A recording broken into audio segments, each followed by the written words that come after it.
नमस्कार दोस्तों, उत्तर प्रदेश के सभी विकलांग विधवा पेंशन लाभार्थियों का खास तौर पे आज का मेरा ये वीडियो नए पुराने सभी ऐसे पेंशनर्स के लिए है जो अभी भी अपने पेंशन का इंतजार कर रहे हैं। दोस्तों, मैंने आपको देखिए एक बात आप लोग समझ लीजिए कि पेंशन पेमेंट सबका आना है, बस डिले जो हो रहा है ये कोई ये विभागीय देरी जो हो रही है, यानी कि समाज कल्याण विभाग द्वारा जो जो भी देरी हो रही है वो आपका पेंशन जो है आप लोगों ने जो डॉक्यूमेंट जमा किए हैं, जो भी चीजें हुई है, जितने पेंशनर्स को जोड़ा गया है उनका सबका जो है वेरीफाई सबको किया जा रहा है, सबका डॉक्यूमेंट का स्क्रीनिंग हो रहा है, जांच हो रही है। दोस्तों, विभागीय स्तर पे जो जांच होती है यानी जिसमें प्रोसेस में जो ये जो चलता है इसमें देरी होती है और इस बार रिकॉर्ड तोड़ लोगों के जो नाम जोड़े गए हैं इस वजह से देरी स्वाभाविक है।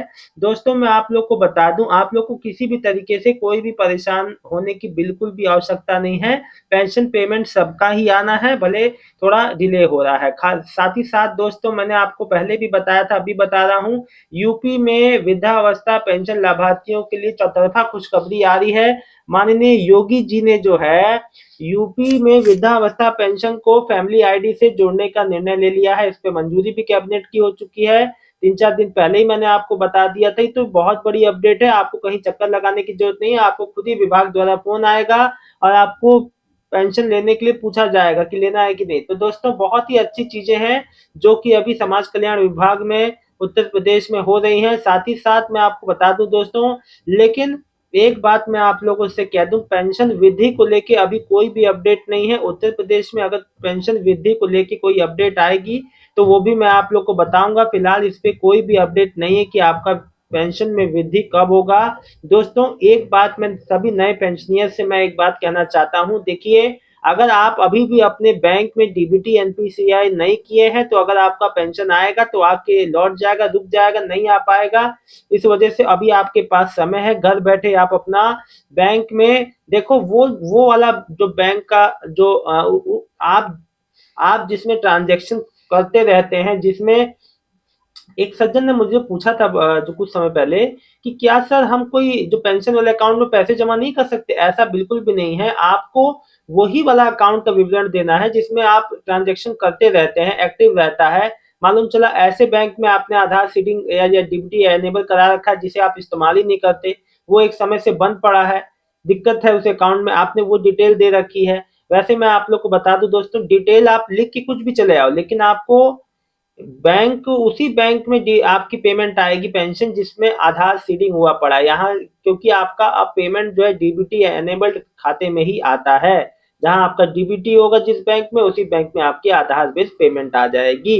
इसीलिए आधार कार्ड जो जरूरी है, आधार कार्ड के बेस पे ये सब चीजें हो जाती हैं। दोस्तों, एक बात मैं आप लोग को और बता दूं, आपकी पेंशन से जुड़े कोई भी, चाहे, हाँ, और सबसे महत्वपूर्ण बात जो मैं आपको बता दूं दोस्तों, देखिए, कई ऐसे पेंशनियर हैं जिनका अचानक से अगर उनकी पेंशन बंद हो गई है, जिस जो अपनी पिछली 2 से 3 किस्त नहीं ले पाए हैं, उन सभी को मैं एक बात, बहुत ही जरूरी एक बात बता दूं, देखो, आपको कुछ नहीं करना है। आपको अपने डॉक्यूमेंट लेके सीधे अपने संबंधित विभाग में चले जाना है, जो अपना नजदीकी पेंशन ऑफिस है वहां जाए, अपने डॉक्यूमेंट लेके, बेनिफिशियरी खुद जाए, जिसका पेंशन है वो जाए और अपने पेंशन को लेके जो भी दिक्कत है उनको बताए, वहां से दोस्तों करेक्शन हो जाएगा। होता क्या ना, कई बार टेक्निकल इशू आ जाते हैं जिस वजह से ऐसी ऐसी दिक्कतें हो जाती हैं। और दोस्तों, मैं बता दूं, जिनका अप्रैल मई जून का पेंशन पेमेंट आया है लेकिन इस बार का पेंशन पेमेंट नहीं आया, वो भी जो है अपने नजदीकी पेंशन डिपार्टमेंट में जाके, यानी कि पेंशन ऑफिस में जाके संपर्क करें, वहां पे जानकारी लेके उनको बताएं, जानकारी दे कि ऐसा क्यों हो रहा है, पूछ सकते हैं दोस्तों। तो मैं आपको बता दूं, कई बार होता क्या है ना दोस्तों, जैसे इतना बड़ा जो नेटवर्क है, पूरा पेंशन सिस्टम है, कई कई बार कोई तकनीकी समस्या की वजह से, या हो सकता है तकनीकी समस्या नहीं, या बजट का अभाव भी हो जाता है दोस्तों, ऐसा देखा गया है कई बार जो है बजट के अभाव में। दोस्तों, मैं आपको बता दूं, केंद्र सरकार राज्य सरकार के समन्वय से, यानी कि दोनों के कोऑर्डिनेशन से पेंशन पेमेंट आती है, जो उत्तर प्रदेश में 3 महीने पे 3,000 रुपये मिलते हैं, हर महीने के 1,000 मिलते हैं। अब होता क्या है ना, कई बार जब बजट जो कम आ जाता है या नहीं आ पाता है या लेट आता है, तो ऐसी चीजें होती हैं।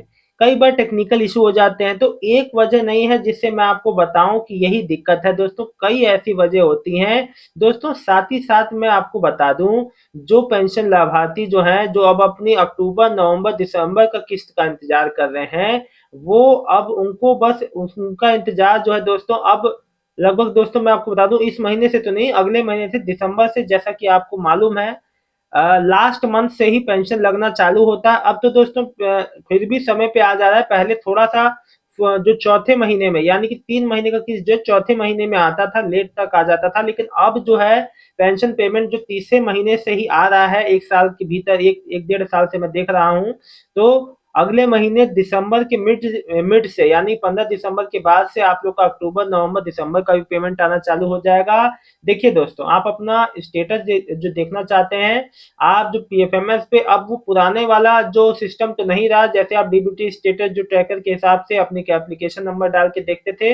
अब वहां नो योर पेमेंट वाला सिस्टम है, जिसमें bank account number, bank account का नाम और उसमें डिटेल डाल के आपको बैंक वाले नंबर पे, मोबाइल नंबर पे ओटीपी आएगा। उससे आप अपना डीबीटी का अमाउंट आपके बैंक में आया कि नहीं ये देख सकते हैं। नहीं तो अब आप उसको जो पूरा जो ट्रैक जो सिस्टम था वो नहीं आ रहा है, जैसे कि पीएफएमएस पोर्टल पहले काम करता था। तो थोड़ी सी ये समस्या है उन पेंशनियर के लिए, जैसे कई लोग जो नए पेंशनियर हैं उनको समझ में नहीं आता कि हमारा क्या स्टेटस है। तो उन लोग के लिए मैंने ये बात जो क्लियर कर दी, आप यहाँ से भी अपना इस तरीके से स्टेटस को देख सकते हैं दोस्तों। कोई भी समस्या नहीं आती है, आपका सब कुछ सही है तो पेंशन। लेकिन एक बात मैं आपको बता दूं दोस्तों, देखिए अब 100 लोग एप्लीकेशन लगाएंगे नई पेंशन के लिए, तो क्या आप ये मानते हैं कि 100 एप्लीकेशन अप्रूव हो जाएंगे? कुछ ऐसे भी लोग होते हैं जिनका कोई डॉक्यूमेंट में गलती है, मिसमैच है, डॉक्यूमेंट की कमी है, उस वजह से वो रिजेक्ट भी हो जाते हैं। तो इन बातों का भी, अब जैसे कई लोग मेरे से कहते हैं सर हमारा 2 साल से पेंशन नहीं आया।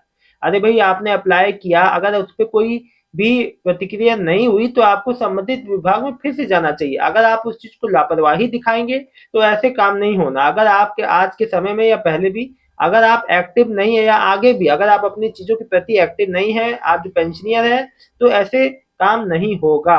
अभी जैसे जून, अप्रैल, मई, जून में उत्तर प्रदेश में वेरिफिकेशन ड्राइव चला बहुत बड़ा, जिसमें लाखों लोग के नाम कटे, जुड़े, बहुत कुछ हुआ। ठीक है। और अभी भी लोगों का जो एक लंबा चौड़ा जो लाखों लोग की पेंशनियर अभी भी रुकी है, क्योंकि अभी उनका पेमेंट सब कुछ सही होने के बाद भी उनका बेनिफिशियरी कोड आ गया, रीवेरिफिकेशन हो चुका है, फिर भी उनका पेमेंट अभी तक नहीं आया है।